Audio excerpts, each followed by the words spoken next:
Planejamento de escrita ou de uma apresentação oral formal. É muito importante nós termos consciência de que antes de escrevermos ou falarmos de um modo mais formal, nós precisamos ter clareza de alguns pontos essenciais. E aqui eu trago o professor Geraldi para a gente falar sobre esses 5 pontos. Mas antes disso, eu quero deixar claro aqui que o que seria essa formalidade diante de uma informalidade. A linguagem formal é uma variação linguística que vai utilizar a norma padrão da língua portuguesa e ela está ligado mais com essa conexão impessoal.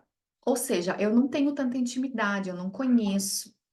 E nós usamos essa linguagem mais formal, por exemplo, quando a gente vai no médico, né, a gente vai em momentos ali, sei lá, de entrevista de emprego, a gente já meio que seleciona isso, assim, intuitivamente. E a informal é justamente quando eu tô ali com a minha galera, com os meus amigos, com a minha família, onde eu demonstro mais explicitamente as minhas emoções. É claro que quando a gente vai para a escrita, é importante a gente ter aqui essa noção, né, do papel que a pontuação vai estar exercendo ali dentro desse contexto, a coerência, a coesão, os objetivos, de fato, e o gênero textual, obviamente, e as tipologias que eu pretendo usar naquele texto, ok?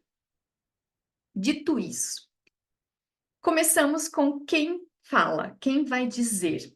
E essas perguntinhas aqui, elas servem tanto para a nossa escrita, quanto para a nossa análise e interpretação textual, porque estamos em comunicação o tempo todo socialmente, essa interação social, não é verdade? Quando eu recebo uma informação, de quem eu recebo essa informação? É importante eu me perguntar: quem é essa pessoa que está falando sobre esse assunto?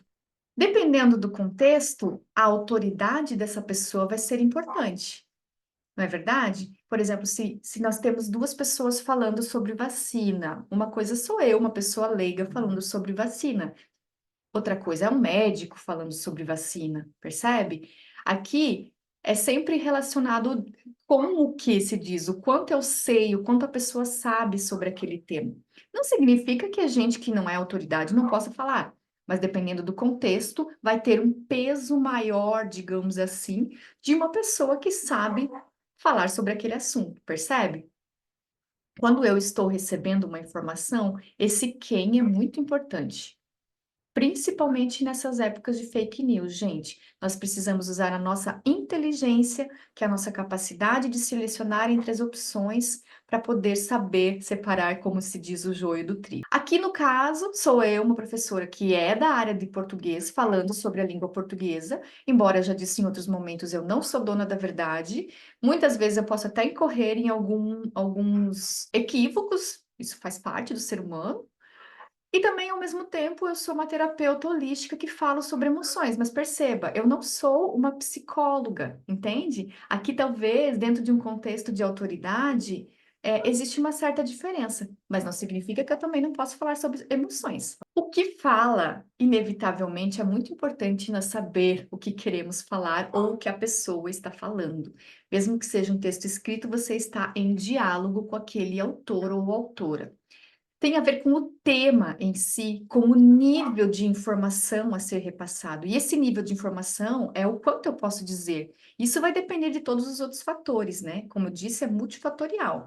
Porque você vai ver que o quanto eu posso passar está muito ligado com o meu público. E o porquê que eu quero repassar aquilo. E aí o como eu vou repassar aquilo, percebe? Aqui, no caso, a gente sempre vai cair, e eu recomendo, a ideia de pesquisar sobre o tema. Quando você vai escrever na escola, na universidade, alguma coisa, por mais que nós tenhamos uma breve noção, quem sabe, daquele tema, nós podemos pesquisar mais. E se nós não temos noção nenhuma, aqui é hiper recomendado que a gente pesquise, leia textos antes sobre o assunto, para que a gente possa ir formando a nossa opinião e criando clareza daquilo que a gente quer defender, uma ideia que a gente quer defender, ok? No caso aqui, a gente vai fazer a revisão dos principais tópicos da disciplina de português com um olhar transversal para as nossas emoções. Por que dizer é muito legal? Porque ele tem a ver com o sentido. Geralmente é aqui que as escolas, e mesmo na universidade, acaba entrando naquele contexto de artificialidade, né? Infelizmente, por mais que já tenhamos as teorias avançadas de gêneros textuais, de entender que os gêneros estão ligados ali em contextos sociais, muitas vezes a gente produz apenas para ganhar uma nota. Infelizmente é assim, né?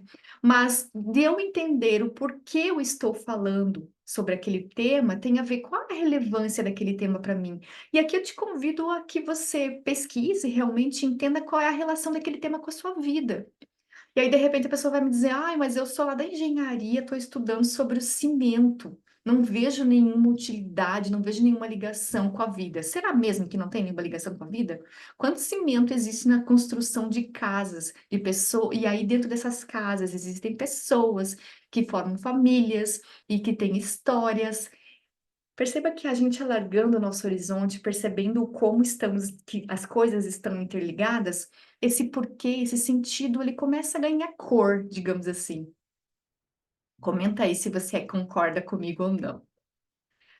Aqui, quando eu penso no nosso curso e no nosso texto, eu sei que existem estudantes com níveis altos de desvio na escrita formal da língua portuguesa, também desinteresse pela matéria e disciplina. Além disso, elas têm bloqueios emocionais de aprendizagem, que não são exclusivos da língua portuguesa, mas que evitam, são aquelas pessoas que realmente já, ai, não quero saber disso, percebe? Então, para mim, aqui eu encontro esse sentido. Por que que eu quero falar com essas pessoas? Que já vai entrar no para quem, né? Quem é o meu público? Porque aqui, conforme o meu público, eu vou fazer ajustes e adaptações. Para esse curso, eu penso que são pessoas, não importa se é do sexo feminino, masculino ou outro, se é de orientação sexual, qualquer que seja. Aqui não importa, são pessoas que já passaram pelos estudos formais ou estão passando a partir do ensino médio. E essas pessoas possuem dificuldades em aprender a variação formal da língua portuguesa. Tem ali uma questão emocional que elas não curtem muito. Esse é o público que eu imagino, mas não significa que também outras pessoas não possam acessar. A partir do momento que eu tenho clareza sobre todos esses pontos, quem, o que, por quê e para quem, eu vou criar estratégias do como falar aquilo que eu quero falar.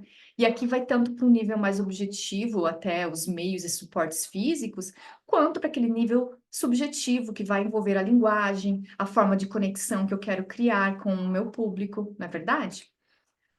Aqui, no caso, são aulas expositivas online, materiais coletados de fontes confiáveis da área, para que vocês possam fazer exercícios. E eu falo com vocês numa variação linguística que fica entre a formal e a informal. Tem momentos que eu sou mais formal e tem momentos que eu sou mais informal. Dito isso, eu espero que toda vez que você for ler um texto ou escrever um texto e mesmo preparar uma escrita para uma apresentação oral, que isso é um ponto muito importante que as pessoas não fazem, às vezes elas morrem de medo de fazer uma apresentação oral, mas é porque elas não se preparam, não se planejam. Existe um passo a passo a ser cumprido e vale a pena, porque depois você vai criando confiança. Aqui tem a ver com as nossas emoções e com esse nosso lugar de consolidar essa autoconfiança. Então, faça esse planejamento, faça essa análise. E na interpretação textual, o quem fala e o porquê que aquela pessoa está falando é muito importante também. E para quem ela fala? Porque dependendo da leitura que a gente faz, os próprios jornais, a linguagem jornalística, ela se pretende neutra. Ok, ela pode até ter algumas características ali que são diferentes de uma linguagem mais pessoal, mas ela não é imparcial, porque ela sabe, todos os jornais sabem quais são os seus públicos que, né, majoritário, que fazem a leitura daqueles textos. A linguagem, ela passa pela ideologia. Por mais que a pessoa diga que ela não tem ideologia, já é uma ideologia dizer que não tem ideologia, percebe? Aqui, se você tem interesse, pesquise sobre análise do discurso, que eu amo e acho muito legal, para quem tem interesse em aprofundar os seus conhecimentos de linguagem. Após termos essa clareza sobre quem, o que, por quê, para quem e como, nós vamos elaborar um projeto de texto. E o que é esse projeto de texto? Eu super recomendo que você, se você não usa, comece a usar esse recurso, porque um projeto de texto, ele vai ser feito antes, né, de escrever o meu texto ou a minha apresentação oral, e ele tem a ver com o planejamento e a organização das minhas ideias. Não existe uma regra específica para que eu possa planejar esse meu texto. Mas os índices de que eu consiga ser mais assertivo na minha escrita, não me perder tanto, e até para aquelas pessoas que precisam, que têm necessidade de objetividade, isso aqui é muito legal, porque aí você começa a ver, ok, esse meu texto aqui, eu quero falar sobre A, B, C e D. Ok. Um parágrafo eu vou falar sobre A, outro parágrafo eu vou falar sobre B, outro parágrafo eu vou falar sobre C, outro parágrafo eu vou falar sobre D. É isso. É simples. Aí não fica naquele bicho de sete cabeças, ai, o trauma da folha em branco. Não, vamos por partes. Existe uma ordem, uma sequência, existe, digamos assim, uma receitinha básica. Quem já tem familiaridade, talvez nem faça um projeto de texto, e tá tudo certo, faz parte, é isso. Aqui é mais para que a gente comece essa prática, para a gente ir incorporando esse conhecimento e aprendizado. Nós vamos planejar um texto, é muito importante a gente saber se é uma prova ou se é um contexto específico, qual que é o gênero textual que é mais adequado. Existem muitas possibilidades, é óbvio, né? Mas aqui no nosso caso, eu escolhi o ensaio, porque ele é um gênero textual, digamos assim, mais livre, e ele pode circular pelo pessoal e pelo formal, digamos assim. Ele não é um artigo de opinião, porque eu não estou querendo convencer ninguém sobre um tema, e eu vou usar as tipologias ali de exposição, vou expor algumas coisas e também, ao mesmo tempo, vou argumentar. Essa é a ideia do meu, do texto que eu vou apresentar para vocês. Qual é o tema ali maior, digamos assim, desse texto que eu vou escrever? Aulas de português e emoções. E aí, os tópicos que eu considerei, após fazer pesquisa, que eu considerei importante. Primeiro, falar sobre os índices do SAEB de 2021, que é o mais recente. Falar sobre os bloqueios emocionais e inteligência emocional, está implícito. Falar sobre este curso, Português com Emoção. Como eu disse para vocês, não existem regras rígidas do tipo que você quer organizar esse plano de escrita. De repente, a pessoa poderia ficar só aqui nesses tópicos, mas eu também posso topicalizar por parágrafo. Na introdução eu vou falar sobre isso, isso, isso. Aqui, por exemplo, português como ensino obrigatório, problemas estruturais relacionados ao ensino da língua materna, emoções e aprendizagem. Aqui no desenvolvimento, eu resolvi fazer 4 parágrafos. No primeiro parágrafo, eu vou falar sobre o SAEB e o INAF. No segundo parágrafo, vou falar sobre a aprendizagem de língua portuguesa nos estados brasileiros. No terceiro parágrafo, vou falar sobre a aprendizagem comparando as escolas públicas e privadas. No quarto parágrafo, vou falar sobre ansiedade, depressão e as emoções que bloqueiam a aprendizagem. Na minha conclusão, resolvi fazê-la em 2 parágrafos. No primeiro, eu vou falar sobre português com emoção, e ali por último eu vou concluir e dar o fechamento para toda essa história.